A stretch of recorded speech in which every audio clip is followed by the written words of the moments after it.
একাধিকবার আপনার সঙ্গে এই শোতে আমার বহুবার আলোচনা হয়েছে যে পশ্চিমবঙ্গকে কি পশ্চিম বাংলাদেশ বানাতে চাইছে তৃণমূল কংগ্রেস। এই বহুবার প্রশ্ন করেছে, অনেকেই হেসেছেন, স্বর্ণালী কেন এ ধরনের প্রশ্ন করে। আজ ইলেকশনের আগে আগে, নির্বাচনের আগে আগে যে মডিউলে, যে কায়দায়, আমি তো প্রমাণ সহকারে দেখাচ্ছি, ডেটা দিয়ে দেখাচ্ছি, আমি ডেটা ছাড়া একটা কথাও বলি না, এবং সেটা প্রপারলি ইন্ডিকেট করছে, চিহ্নিত করছে সেই বিষয়গুলোতে, অর্থাৎ কোথাও যেন এই বাংলাদেশি মডিউলটাকে নেওয়া হচ্ছে, শুধুমাত্র মডিউল নয়, আমি তো বলবো বাংলাদেশি অনুপ্রবেশকারীদেরও সাহায্য নেওয়া হচ্ছে, এবং সুপরিকল্পিতভাবে গোটা রাজ্য জুড়ে, ঠিক যেরকম দেখেছিলাম আমরা সিএ এনআরসি, আমরা যেরকম দেখেছিলাম ওয়াক অফ বিরোধী, ঠিক খানিকটা সেই কায়দাতে আরও ভয়ঙ্কর, আরও বড় মাপের একটা আগুন জ্বালানোর ছক কষা হচ্ছে। এটা কি লাস্ট ট্রাম্প কার্ড বলে মনে হচ্ছে মমতা বন্দ্যোপাধ্যায়? একদম ইলেকশনটা পণ্ড করার শেষ ট্রাম্প কার্ড। কি বলবেন, আপনার কি মনে হচ্ছে? দেখো সোনালী, তুমি যেমন বললে, তুমি যখন বারবার প্রশ্নগুলো করেছো গত 3-4 বছর ধরে, তুমি ময়ূক প্রশ্ন করেছো, লোকে হেসেছে হয়তো, সেকুলার বাঙালি।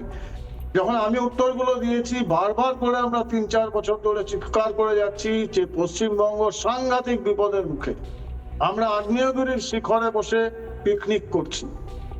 তখন এই সেকুলার বাঙালি বোঝেনি, এবং আমি এটাও বলেছিলাম এই 2026 সনাতনী হিন্দুদের যারা রাষ্ট্রীয় সুরক্ষা নিয়ে চিন্তা করে, সেই ভারতবাসীদের জন্য এটা শেষ ধর্মযুদ্ধ।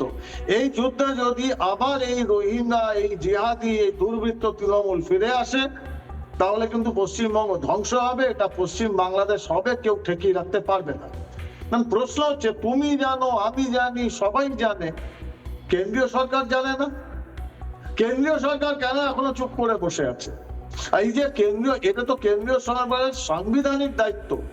নির্বাচনে এসআইআর চলার সময়, শুনানি চলার সময় আজকে বিডিওদের উপর আক্রমণ হচ্ছে, মাইক্রো অবজারভারদের উপর আক্রমণ হচ্ছে, কারোর উপর আক্রমণ হবে।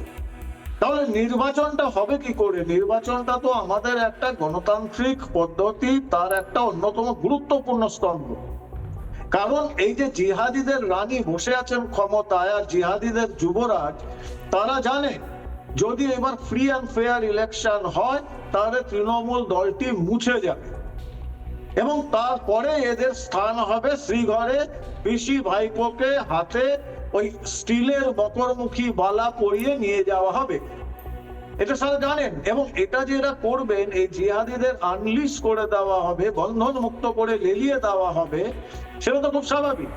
আর পুলিশের কথা বলছো, তুমি দেখেছো রাজীব কুমারের মতো লোক, যে ডিজি, যাকে অ্যারেস্ট করার জন্য সুপ্রিম কোর্টে সওয়াল করছেন অ্যাটর্নি জেনারেল তুষার মেহতা, এবং সুপ্রিম কোর্টের কি কি অবজারভেশন সেগুলো দেখেছো?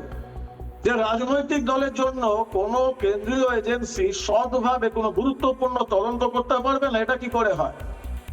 সেখানে এই রাজীব কুমারের তুমি কি আশা কর? রাজীব কুমার তখন শাখের করা, এদিকে দিদিমণির সহায়তা না পেলে সুপ্রিম কোর্টে লড়তে পারবেন না, আর কেন্দ্রীয় সরকার যে কোনো দিন জেলে ঢোকাবে, সাসপেন্ড করবে। দীপাঞ্জন দা, আমি বুঝতে পারছি আপনি আজকে চাকুলিয়ার ছবিটা দেখেছেন। বিডিও অফিসে জ্বালিয়ে দেওয়া হয়েছে, বাইরে যা ছিল চেয়ার টেবিল সাইকেল পার্ক করে রাখা ছিল সেগুলো জ্বালিয়ে দেওয়া হয়েছে, এমনকি এসআইআর এর নথি জ্বালাতে গিয়ে সেখানকার সরকারি প্রকল্পের যে ফাইল ছিল সেই ফাইল পর্যন্ত জ্বালিয়ে দেওয়া হচ্ছে, আমাদের রিপোর্টার দেখাচ্ছে। এবং সেখানকার বিডিও অফিসের কর্মী, যার বক্তব্য আমি চালিয়েছি, তার নাম হচ্ছে দেবাশিস মণ্ডল, তিনি বলছেন যে পুলিশকে জানানোর পরেও 2 ঘন্টা পর পুলিশ এসেছে। এটা পরিকল্পিত নয়, এটা পরিকল্পিত নয়।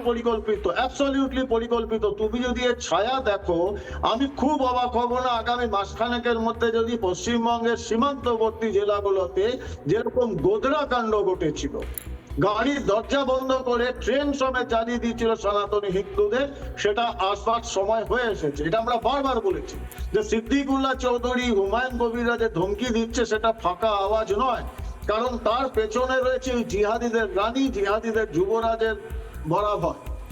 মানুষকে জানতে হবে। কিন্তু কেন্দ্রীয় সরকার কি করছে? কেন্দ্রীয় সরকার ভারতবর্ষের একটা এত গুরুত্বপূর্ণ রাজ্য, সীমান্তবর্তী রাজ্য, বারুদের স্তূপে বসে আছে, সেখানে কিছু বল। যদি কেন্দ্রীয় সরকার এখনো 355 ধারা জারি না করতে পারে, Absolutely. 356 না হলো, তাহলে কোনো প্রশ্নই আসে না। ভুলে যাও গণতান্ত্রিক পদ্ধতিতে নির্বাচন, মানুষের প্রাণ বাঁচাতে পারবে না, সরকারি কর্মচারীরা মারা যাবে, সরকারি সম্পত্তি নষ্ট হবে, আর এই ক্লিবলিঙ্গ দলদাস পুলিশ নেতৃত্বে রাজীব কুমারের মতো অফিসার তারা লেজ গুটিয়ে বসে থাকবেন, আর জিহাদি রানী আর জিহাদি যুবরাজের তাণ্ডব চলতে থাকবে। না, এটা মানুষ মেনে নিতে পারবে না। এটা সলিউশন একটাই, যে শেষ পর্যন্ত আমি জানি সলিউশন কিছু 355 নেই।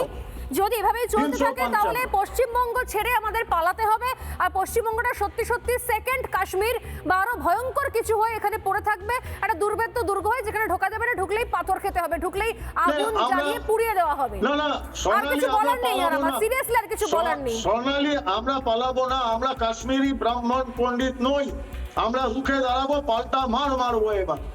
কারণ পাল্টা মার, কিন্তু তাদের যদি গৃহযুদ্ধের পরিস্থিতি হয়, কেন্দ্রীয় সরকার দায়ী থাকবে, রাষ্ট্রপতি, প্রধানমন্ত্রী, স্বরাষ্ট্রমন্ত্রী দায়ী থাকবে। এবার কিন্তু আমরা পাল্টা মার মারতে হবে। কারণ এই যে জিহাদিদের, রোহিঙ্গাদের, এই মৌলবাদী মুসলিম মৌলবাদীরা, এরা শুধু সরকারি সম্পত্তি ভাঙচুর করবে না, তুমি মিলিয়ে নিও, এবার ওদের সনাতনী হিন্দুদের উপর আক্রমণ শুরু করবে, Absolutely, আমি এদিকেই সিচুয়েশন আসছি। বদলে দেবে। যদি বিডিও অফিসকে বাঁচাতে না পারেন মাননীয়া, তার নিজের পুলিশ 2 ঘন্টা পরে গেল, তার বিডিও অফিস, তার রাজ্য, তিনি মুখ্যমন্ত্রী নিজের পুলিশকে দিয়ে সেটাকে বাঁচাতে পারলেন না, তিনি কি বাঁচাবেন রাজ্যের হিন্দুদেরকে? আরো 3-4টা শামশেরগঞ্জের মতো ইনসিডেন্ট হলে মমতা বন্দ্যোপাধ্যায় কি করবেন?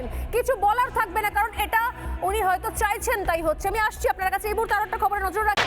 নানা ধরনের কন্টেন্ট দেখার জন্য লাইক করুন, শেয়ার করুন আমাদের ফেসবুক পেজ, সাবস্ক্রাইব করুন আমাদের ইউটিউব চ্যানেল। পাশাপাশি অন্যান্য ব্রেকিং নিউজের জন্য অবশ্যই চোখ রাখুন রিপাবলিক বাংলায়।